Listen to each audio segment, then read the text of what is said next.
श्री जगदम्बिकाय नमः। ओम ऐं ह्रीं क्लीं चामुण्डाय विच्छेद। श्रीमद्देवी भागवत महापुराण षष्ठः स्कंध। अतः चतुर्थो अध्यायः। तपस्या से प्रसन्न होकर ब्रह्मा जी का वृत्रासुर को वरदान देना।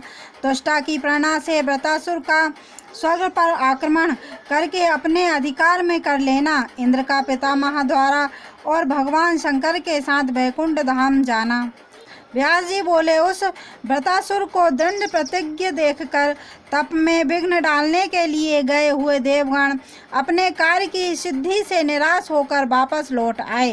100 वर्ष पूर्ण होने पर लोक पितामह चतुर्मुख ब्रह्मा हंस पर आरूढ़ हो शीघ्रता पूर्वक उसके पास आए।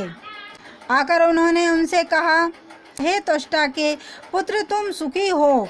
ध्यान का त्याग कर वरदान मांगो, मैं तुम्हें इच्छित वर दूंगा। तुम्हें तपस्या से अत्यंत कष्ट कार्य देखकर मैं प्रसन्न हूँ। तुम्हारा कल्याण हो।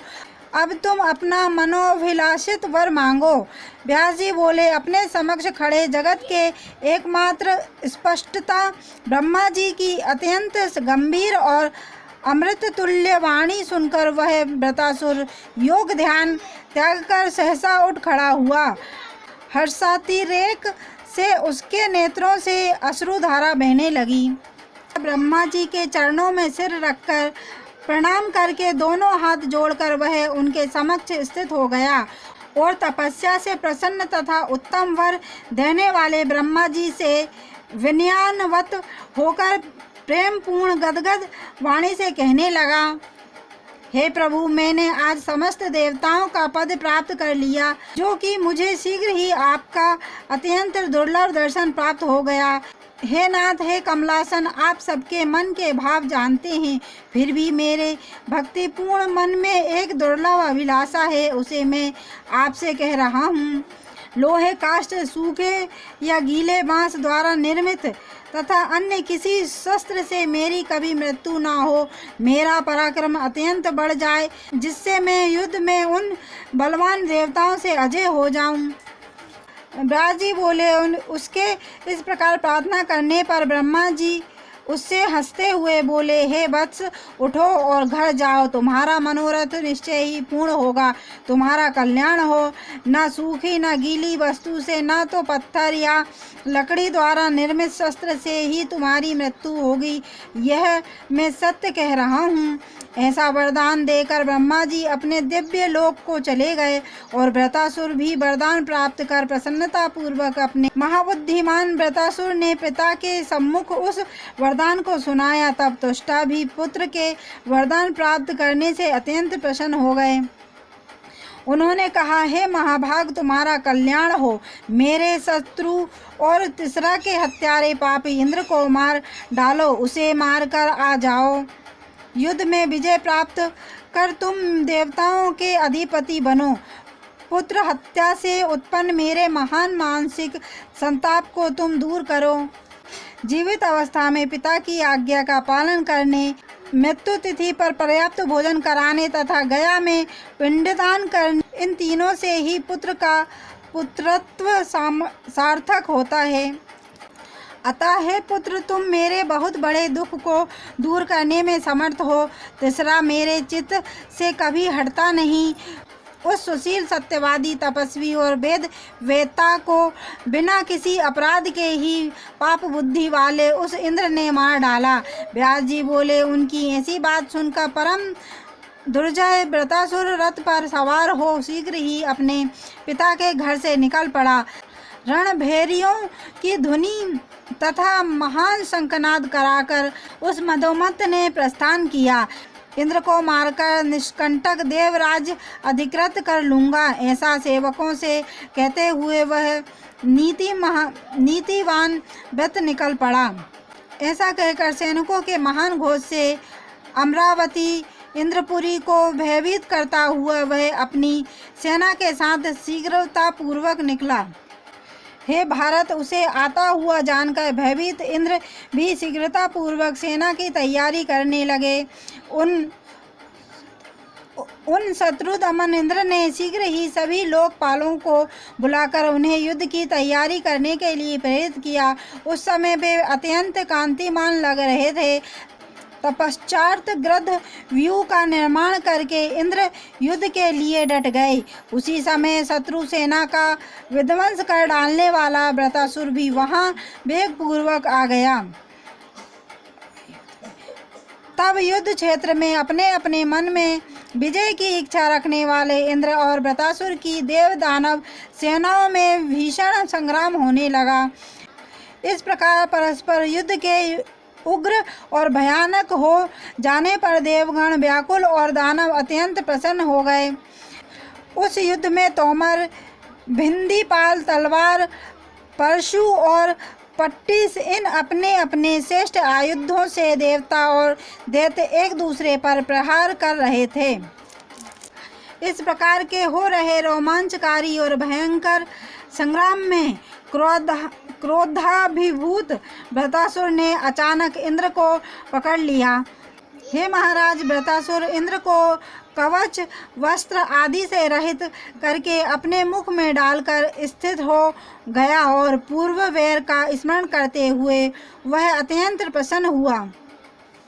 वृत्रासुर के द्वारा इंद्र को निगला गया देखकर देवता विस्मित हो गए और अत्यंत दुखी होकर हा इंद्र कहकर चिल्लाने लगे।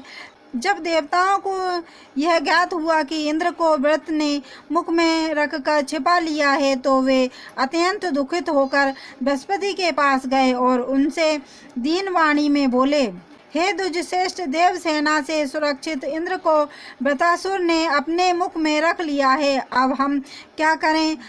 आप हमारे परम गुरु हैं।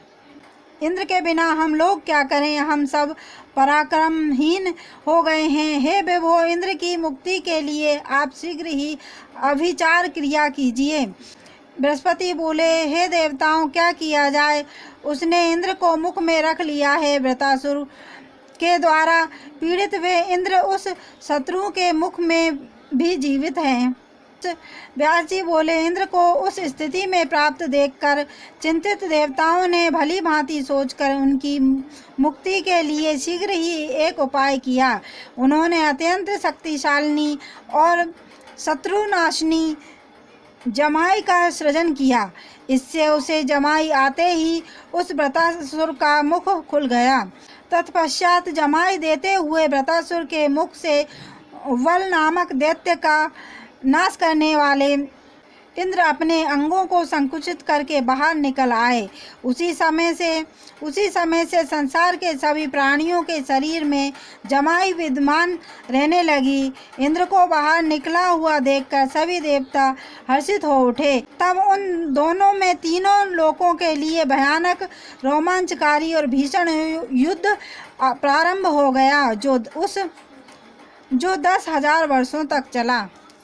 युद्ध करने के लिए संग्राम में एक और सभी देवता उपस्थित थे तो दूसरी ओर त्वष्टा का बलशाली पुत्र वृत्रासुर डटा हुआ था।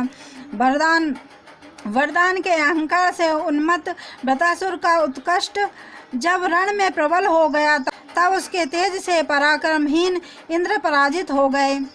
उससे युद्ध में पराजय प्राप्त करके इंद्र को बहुत व्यथा हुई और उन्हें पराजित देखकर देवगण भी विषादग्रस्त हो गए।